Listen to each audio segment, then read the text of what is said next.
अगर आप कमाते हैं पर पैसा हाथ में टिकता नहीं है तो ये वीडियो आपके लिए है। और ये मेहनत की प्रॉब्लम नहीं है। आज का ये वीडियो उन लोगों के लिए है जो मेहनत करते हैं, कमाते हैं और फिर भी अंदर से ये महसूस करते हैं कि पैसा हाथ में नहीं टिक रहा। और सबसे ख़राब बात ये है कि बाहर से लाइफ बिल्कुल नॉर्मल लगती है। इसलिए ये प्रॉब्लम और ज़्यादा डेंजरस हो जाती है क्योंकि जब तक प्रॉब्लम एक्सट्रीम नहीं होती, इंसान उसे इग्नोर करता रहता है। मैं ना आपको डराने आया हूँ, ना कोई चमत्कार सुनाने। ना मैं ये कहूँगा कि बस मंत्र या दान से आपकी पूरी फाइनेंशियल लाइफ बदल जाएगी। अगर आपको ऐसी बातें चाहिए तो ये वीडियो आपके लिए नहीं है। असली सवाल, अगर इनकम आ रही है तो फिर पैसा टिक क्यों नहीं रहा है? और इस सवाल का जवाब सिर्फ मेहनत, स्किल या प्लानिंग में नहीं है। जवाब है मैकेनिज्म में। ज्योतिष फ्यूचर बताने का सिस्टम नहीं है, ज्योतिष एक पैटर्न रीडिंग सिस्टम है। ये बताता है कि चीज़ें कैसे काम करती हैं, ना कि बस क्या होगा। और जब हम पैसों की बात करते हैं तो सबसे बड़ी गलती यही होती है कि लोग पैसे को एक चीज़ समझ लेते हैं। और पैसा आना और टिकना ये दोनों अलग अलग सिस्टम है। और जब हम दोनों को मिक्स कर देते हैं तब प्रॉब्लम शुरू होती है। तो अब इनकम सिस्टम समझते हैं। Second and 11th house. Second house होता है कैश का फ्लो। सेकंड हाउस का काम होता है पैसा जनरेट करना। जॉब, सैलरी, बिजनेस, कैश जो तुम सीधा कमा रहे हो वो यहीं से आता है। अगर सेकंड हाउस स्ट्रांग हो तो पैसा आएगा। 11th हाउस स्ट्रांग हो तो गेन्स और अपॉर्चुनिटीज़ से। 11th हाउस पैसा बढ़ाता है, clients, bonuses, side income, network से मिलने वाले फ़ायदे। ये सब 11th हाउस का काम है। इसलिए कई लोग बोलते हैं कि मुझे कमाई की दिक्कत नहीं है और वो सच बोल रहे होते हैं। बट स्टेबिलिटी सिस्टम 8th और 12th हाउस से आता है और यहीं गेम पलटता है। अब आते हैं उन घरों पे जिन्हें लोग इग्नोर कर देते हैं। 8th और 12th हाउस पैसा कमाने से ज़्यादा पैसा रोकने से जुड़े होते हैं। तो 8th house sudden shock system. 8th house का काम होता है सडन चेंजेस, ऐसे चेंजेस जो प्लान में नहीं होते। एग्जाम्पल, अचानक खर्चा, ट्रस्ट ब्रेक, गलत वक्त पे डिसीजन, डील टूट जाना। एक हाउस एक्टिव होने पर पैसा आता भी है और बिना वार्निंग के चला भी जाता है। इसलिए लोग बोलते हैं पता ही नहीं चला पैसा कहाँ चला गया। 12th house silent leakage system. अब सबसे इम्पॉर्टेंट बात, 12th हाउस शोर नहीं करता या पैसा चुराता नहीं है, ये पैसा बहा देता है। जैसे एग्जांपल ले सकते हैं हम, छोटे खर्चे, emotional spending, family pressure, health क्योंकि ये हॉस्पिटल का भी घर होता है तो सडन हेल्थ में ज़्यादा पैसा लग जाना, एंग्जाइटी कॉस्ट्स, ऑनलाइन पेमेंट्स। इसलिए आदमी कंफ्यूज होता है, उसे लगता है मैं तो ज़्यादा खर्चा भी नहीं करता पर अकाउंट खाली रहता है। तो इसलिए ये कहना बिल्कुल गलत नहीं है कि सेकंड और 11th दोनों इनकम देते हैं, लेकिन 8th और 12th डिसाइड करते हैं कि पैसा बचेगा या बह जाएगा। अब मैं ये नहीं कह रहा कि 8th या 12th हो तो पैसा आएगा ही नहीं। मैं सिर्फ इतना कह रहा हूँ कि अगर ये दोनों डिस्टर्ब हैं तो इनकम होने के बाद भी कंट्रोल मुश्किल हो जाता है। और कंट्रोल के बिना कोई भी चीज़ टिक नहीं सकती, चाहे वो पैसा हो या लाइफ। इस सिचुएशन में इंसान एक और गलती करता है, वो सोचता है शायद मुझे और मेहनत करनी चाहिए, और यहीं से साइकिल और तेज हो जाता है। एग्जाम्पल देखिए, ज़्यादा रिस्क, ज़्यादा लोड, ज़्यादा एक्सपेक्टेशंस, जबकि प्रॉब्लम ये होती ही नहीं है। आसानी से समझिए, जब तक लीकेज बंद नहीं होती तब तक टंकी भरने का कोई मतलब नहीं। ये बात एस्ट्रोलॉजी से ज़्यादा बेसिक लॉजिक है। तो अब सवाल ये नहीं है कि पैसा आ रहा है या नहीं, असली सवाल ये है पैसा कौन से रास्ते से निकल रहा है। तो अब हम बात करते हैं 8th हाउस की, अचानक नुकसान, भरोसा टूटना और अंधा पैसा। 8th हाउस को लोग अक्सर डर का घर भी मानते हैं, मतलब इस घर से डरे भी रहते हैं। पर समझना ज़्यादा ज़रूरी है, 8th हाउस क्या है। 8th हाउस का मतलब सिर्फ लॉस नहीं होता। 8th हाउस का असली मतलब होता है जो चीज़ें कंट्रोल से बाहर हो जाएं, जैसे कि सडन इवेंट्स, अनएक्सपेक्टेड चेंजेस, जो प्लान में नहीं था, जो वार्निंग के बिना हुआ। इसलिए 8th हाउस को सडन शॉक सिस्टम भी कह सकते हैं। सो 8th हाउस का पैसे से कनेक्शन। अब पैसे का 8th हाउस से क्या लेना देना, बहुत ज़्यादा। क्योंकि जब पैसा 8th हाउस के थ्रू काम करता है तो पैसा आता है, लेकिन प्रिडिक्टेबल तरीके से नहीं। एग्जाम्पल, अचानक प्रॉफिट, अचानक बोनस, अचानक अपॉर्चुनिटी। और दिक्कत यहीं से शुरू होती है, जब आना अचानक होता है तो जाना भी अचानक ही होता है। तो मैं इसे अंधा पैसा कहता हूँ, क्योंकि अंधा पैसा वो होता है जो आता तो है लेकिन जिसके साथ क्लैरिटी नहीं आती। इंसान कंफ्यूज हो जाता है, अच्छा ये जैसे एग्जांपल मान लो, अच्छा हुआ या बुरा, और जब क्लैरिटी नहीं होती तो डिसीज़न भी अंधा ही होता है। तो इंसान उस पैसे को उड़ाता भी उसी तरह है जिस तरह से वो आया था। तो अब हम पैटर्न्स की बात करें अगर, तो देखिए, ट्रुथ बेस्ड मैं आपको बताऊंगा। 8th हाउस एक्टिव हो तो अक्सर लॉस ट्रस्ट से होता है। एग्जांपल, किसी पे भरोसा, किसी के साथ पार्टनरशिप, किसी से कहने पर डिसीजन ले लिया, लॉस इसलिए नहीं होता क्योंकि तुम बेवकूफ़ हो, लॉस इसलिए होता है क्योंकि सिचुएशन सडन थी और तुम प्रिपेयर्ड नहीं थे। अब सेकंड पैटर्न की अगर हम बात करें तो गलत टाइमिंग। एट्थ हाउस का सबसे बड़ा रोल होता है टाइमिंग का बिगाड़ना। एग्जाम्पल, डील थोड़ी देर से होती, या पेमेंट रुक जाता, या डिसीज़न जल्दी ले लिया। सेम डिसीज़न अगर 2 महीने बाद लिया होता तो ये नुकसान ही नहीं होता। ऐसी ऐसी चीज़ें देखने को मिलती हैं। पर एट्थ हाउस टाइमिंग को उल्टा कर देता है। थर्ड पैटर्न की बात करें तो emotion driven risk. Eighth house active होने पर इमोशन ज़्यादा हैवी हो जाते हैं। Example, guilt, pressure, sympathy, fear of missing out. और जब इमोशन से डिसीज़न लेते हैं हम तो लॉजिक चुप हो जाता है, क्योंकि लोग बोलते हैं मेरे साथ ही ऐसा क्यों होता है। तो देखिए, इसलिए क्योंकि तुम्हारे केस में लॉस का पैटर्न रिपीट हो रहा है। रिपीट का मतलब ये नहीं है कि तुम गलत हो, रिपीट का मतलब ये है कि तुम्हारा सिस्टम सेम जगह से लीक हो रहा है बार बार।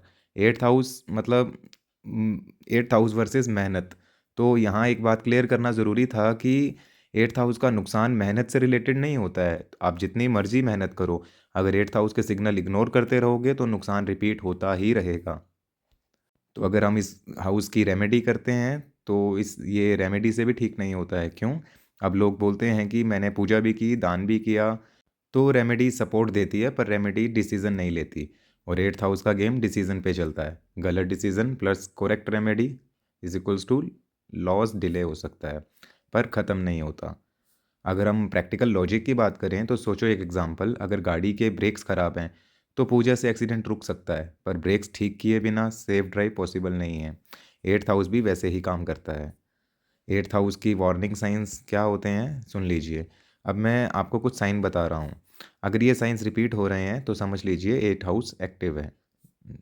पैसा अचानक आता जाता, प्लानिंग फेल हो जाती है, पता ही नहीं चलता फीलिंग क्या है, या तो ट्रस्ट के बाद रिग्रेट, सेम टाइप का लॉस बार बार। ये साइंस इग्नोर करना सबसे महंगा पड़ता है। तो अब बात करते हैं एट्थ हाउस को कैसे हैंडल करें। देखिए, मैं यहाँ कोई रेमेडी नहीं बताऊँगा आपको, तो मैं यहाँ आपको शॉर्टकट भी नहीं दे रहा, सिर्फ एक प्रिंसिपल बता रहा हूँ। एट्थ हाउस को हैंडल करने का एक ही तरीका होता है, रिएक्शन स्लो करना, decision delay, emotional pause, third person check, documentation. जितना स्लो रिएक्शन होगा उतना कम नुकसान होगा। और सबसे ज़्यादा फ़ायदे की बात आपके लिए, एट्थ हाउस का नुकसान गलत डिसीज़न से नहीं होता, जल्दी डिसीज़न से होता है। तो जब हम जल्दी में होते हैं तो एक्चुअल है कि गलत ही डिसीज़न जाते हैं। अब हम बात करेंगे ट्वेल्थ हाउस की, साइलेंट लॉस, एंग्जाइटी और वो पैसा जो दिखता भी नहीं। तो अगर एट्थ हाउस का नुकसान लाउड होता है तो ट्वेल्थ हाउस का नुकसान बिल्कुल साइलेंट होता है। यहाँ पैसा चोरी नहीं होता, यहाँ पैसा बह जाता है। और सबसे डेंजरस बात यह है कि इंसान को लगता है सब कंट्रोल में है।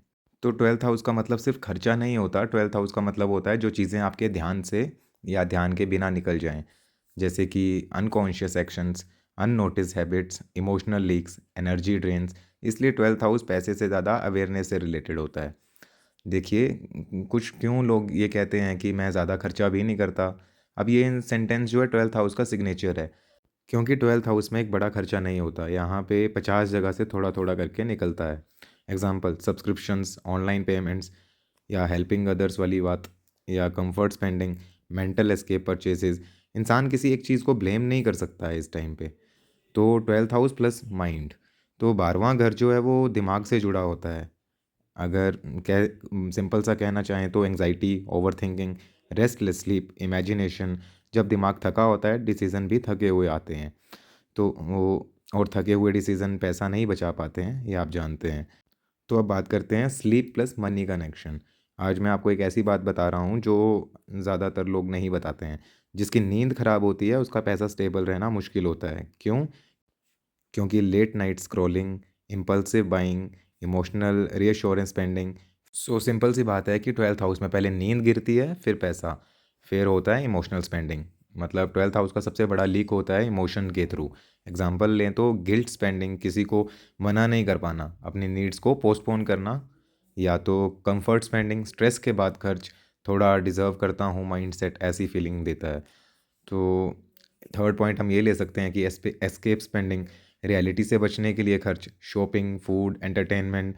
या खर्च लॉजिक से नहीं होते, इमोशन से होते हैं। मतलब कि मूड ख़राब था तो चलो कुछ खरीद आते हैं, तो कुछ खाए आते हैं, ऐसे वाले खर्च। सो एक ये भी रहता है फैमिली प्लस रिस्पॉन्सिबिलिटी लीक, क्योंकि बहुत लोगों के लिए ट्वेल्थ हाउस का नुकसान फैमिली के थ्रू आता है। जैसे कि अनस्पोकन एक्सपेक्टेशंस, कि आप समझदार हो वाला प्रेशर। मतलब आप समझ रहे हैं कि जैसे आप पूछते हैं कि आपको ये लेना है या नहीं लेना है, तो वाइफ़ कह देगी आप खुद समझदार हो, ऐसी वाली चीज़ें। तो प्रॉब्लम फैमिली नहीं होती है, प्रॉब्लम होती है बाउंड्री का ना होना। अब 12वें घर से एक और चीज़ आती है, ऑनलाइन वर्ल्ड। डिजिटल दुनिया 12th हाउस को और स्ट्रॉन्ग कर देती है। जैसे यूपीआई से ज़्यादा खर्चे होना, subscriptions, instant buyings, late night season. पैसे का निकलना इतना स्मूथ हो गया है कि दर्द महसूस ही नहीं हो पाता है, क्योंकि लोग फ़ील करते हैं पैसा होने के बाद भी चैन नहीं होता उन्हें। और यही 12th हाउस का इमोशनल इफेक्ट है, सिक्योरिटी का illusion, constant worry, future anxiety. जब पैसा टिकता नहीं है तो दिमाग उसे अपना मानता ही नहीं। अब कुछ साइंस ऐसे बता रहा हूँ जो लोग नॉर्मली इग्नोर कर देते हैं। पैसा होते हुए भी गिल्ट, खर्च के बाद रेग्रेट, नींद का पैटर्न बिगड़ना, सब मैनेज हो जाएगा वाली माइंडसेट, प्लानिंग अवॉइड करना। अगर ये साइंस रिपीट हो रहे हैं तो आपका 12th हाउस ढंग से काम नहीं कर रहा है। अब इस घर में रेमेडीज़ क्यों फ़ेल हो जाती हैं? क्योंकि 12th हाउस का नुकसान बाहर से नहीं अंदर से होता है, इसलिए सिर्फ एक्सटर्नल रेमेडी अंदर के पैटर्न को कभी नहीं बदल सकती। तो जब तक आप हैबिट और अवेयरनेस चेंज नहीं करोगे, लॉस रिपीट होता ही रहेगा। तो 12th हाउस को हैंडल करने का सबसे बड़ा तरीका है कॉन्शियस स्लोइंग डाउन। जैसे खर्च से पहले पॉज़, रात को फाइनेंशियल डिसीजन लेना बंद करिए। इस हाउस का सिंपल फैक्ट है कि जब अवेयरनेस बढ़ती है तो लीकेज खुद कम हो जाती है। तो 12th हाउस का पैसा जेब से नहीं दिमाग से निकलता है। अब एक अनकंफर्टेबल सवाल आपसे पूछते हैं कि इतने लोग पूजा करते हैं, दान करते हैं, मंत्र करते हैं, फिर भी प्रॉब्लम रिपीट क्यों होती है? क्या सब गलत कर रहे हैं या कहीं समझने में गलती हो रही है? तो सबसे पहले एक बात ज़रूरी है जो साफ़ कर लेते हैं। मैं ये नहीं कह रहा कि रेमेडीज़ बेकार हैं, और मैं ये भी नहीं कह रहा हूँ कि ज्योतिष गलत है। मैं सिर्फ ये कह रहा हूँ कि रेमेडीज़ को गलत जगह यूज़ किया जा रहा है। और जब टूल का यूज़ गलत जगह होता है तो टूल फेल नहीं होता, एक्सपेक्टेशंस फेल होती हैं। तो यहाँ पे रेमेडीज़ का असली रोल क्या है? रेमेडीज़ का काम होता है सपोर्ट देना। रेमेडी का काम ये नहीं होता है कि वो आपके डिसीज़न को रिप्लेस कर दे। एग्ज़ाम्पल, अगर आपको फ़ीवर है तो दवा फ़ीवर कम करती है, मगर अगर आप फिर भी ठंड में नहाते रहोगे तो फ़ीवर वापस आ जाएगा। ग्रह सिर्फ टेंडेंसी देते हैं, सिचुएशन एक्टिवेट करते हैं, लेकिन डिसीज़न इंसान लेता है। रेमेडी ग्रह को शांत करती है, इंसान को ऑटोमेट नहीं करती। और सबसे बड़ी मिसअंडरस्टैंडिंग ये होती है, लोग सोचते हैं मैंने उपाय कर लिया अब सब ठीक हो जाना चाहिए। यहीं सबसे बड़ी गलती होती है।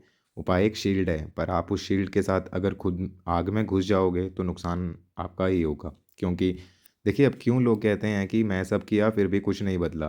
क्योंकि उन्होंने सिर्फ एक रेमेडी बदली, पैटर्न नहीं। जैसे example, same trust, same timing, save over giving, same impulsive decisions, पर पैटर्न वही रहा तो रिजल्ट भी वही रहेगा। सो 8th हाउस का सडन डिसीजन से एक्टिवेट होता है, ठीक है? और सडन डिसीजन किसी भी मंत्र से कंट्रोल नहीं होते। रेमेडी के बाद भी प्रेशर में डिसीजन, फेयर में डिसीजन, रेमेडी यहाँ पे डिले दे सकती है लेकिन डिलीट नहीं कर सकती चीज़ों को। अब 12th हाउस और रेमेडी की बात करें तो 12th हाउस लॉस हैबिट से आता है। हैबिट को पूजा से बदला नहीं जा सकता। जैसे कि emotional spending, late night decision, guilt driven choices. जब तक अवेयरनेस नहीं आती 12th हाउस का लीक होता ही रहेगा। इसलिए यहाँ पे रेमेडी फेल नहीं होती है, हम उसे फेल कर देते हैं। तो सोचो कि किसी की आदत है गाड़ी तेज़ चलाने की, और वो हनुमान चालीसा भी पढ़ रहा है, तो फिर भी 120 की स्पीड से ड्राइव कर रहा है। तो अगर एक्सीडेंट हुआ तो क्या हनुमान चालीसा गलत हो गई? नहीं, एक्सपेक्टेशन गलत थी। तो ये चीज़ें आपको मैं समझा रहा हूँ। रेमेडी कब काम करती है? रेमेडी तब काम करती है जब डिसीज़न का सिस्टम सही हो, जब इंसान पॉज़ करता है, जब ईगो कम होता है, जब पेशेंस होती है, तब रेमेडी सपोर्ट मल्टीप्लाई होता है। तो अब एक सवाल आता है कि क्यों कुछ लोगों में रेमेडी काम कर जाती है? इसलिए क्योंकि वो रेमेडी के साथ अपना बिहेवियर भी चेंज कर रहे होते हैं। वो विश्वास रखते हैं। Slow decision, reduced risk, boundaries, discipline. लोग रिज़ल्ट को क्रेडिट देते हैं, पर असल में काम बिहेवियर ने किया होता है। सो फाइनल लाइन, रेमेडी भाग्य को सपोर्ट करती है, डिसीजन को रिप्लेस नहीं करती। तो अब हम बात करते हैं पैसा स्टेबल कैसे बनता है। तो देखिए, अब तक हमने ये समझा कि प्रॉब्लम क्या है, पैटर्न कैसे रिपीट होता है और रेमेडीज़ क्यों फेल होती हैं। अब सवाल ये है, तो फिर करना क्या है? और मैं पहले ही क्लियर कर दूँ दूँ आपको कि ये कोई एक दिन का सॉल्यूशन नहीं है, पर ये एक ऐसा सिस्टम है जो अगर फॉलो किया तो धीरे-धीरे स्टेबल होना शुरू हो जाएगा आपका पैसा। तो सबसे पहला स्टेप होता है अपनी एक्सपेक्टेशंस को सही करना। अगर आप यही सोच रहे हो कि कोई एक स्टेप आपको अमीर बना देगा, तो आप फिर से वही गलती करोगे। एस्ट्रोलॉजी का काम ग्रोथ दिखाना नहीं, नुकसान रोकना होता है, और जब नुकसान रुकता है, ग्रोथ अपने आप आती है। तो फर्स्ट रूल है कि सबसे बड़ी गलती जो लोग करते हैं वो ग्रोथ पे फोकस करते हैं, जबकि उनका सिस्टम लीक हो रहा होता है। जैसे कि और इन्वेस्टमेंट करना और पार्टनरशिप और रिस्क। तो लीकेज के साथ ग्रोथ पानी भरने जैसा हो जाता है। जब नीचे से पाइप ही खुला हुआ है तो ग्रोथ होगी क्या, मतलब रुकेगा क्या, बचेगा क्या। तो असली सॉल्यूशन का पहला स्टेप ये होता है कि डैमेज को बंद करना है।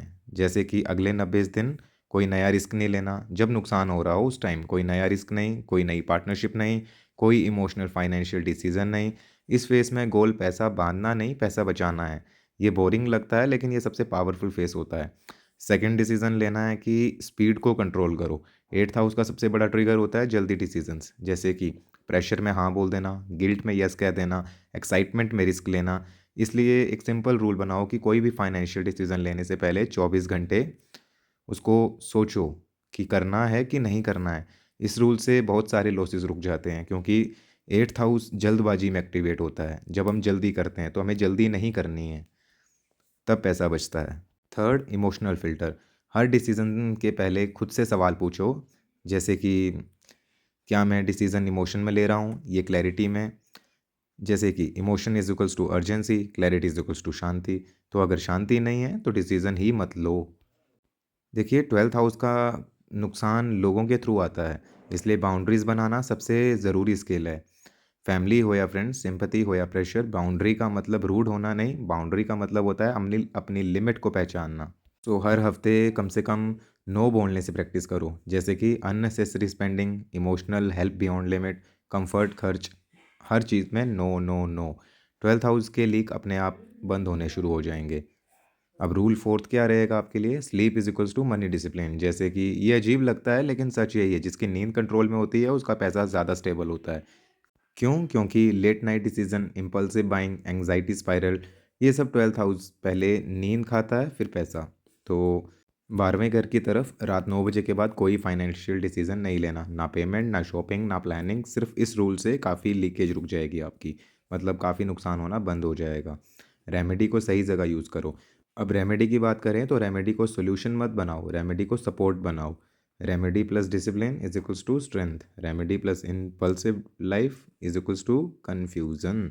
तो जब डिसीजन सिस्टम सही होता है तब रेमेडी का इफेक्ट अपने आप दिखने लगता है।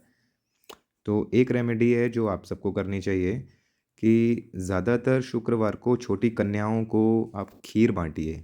उसके ऊपर हरी इलायची ज़रूर रखो, पर खोल के नहीं रखनी है, पूरी तोड़नी नहीं है वो। और ज़्यादा उपाय मत करो, एक सिंपल रिपीटेबल प्रैक्टिस रखो जो तुम्हें शांत रखे।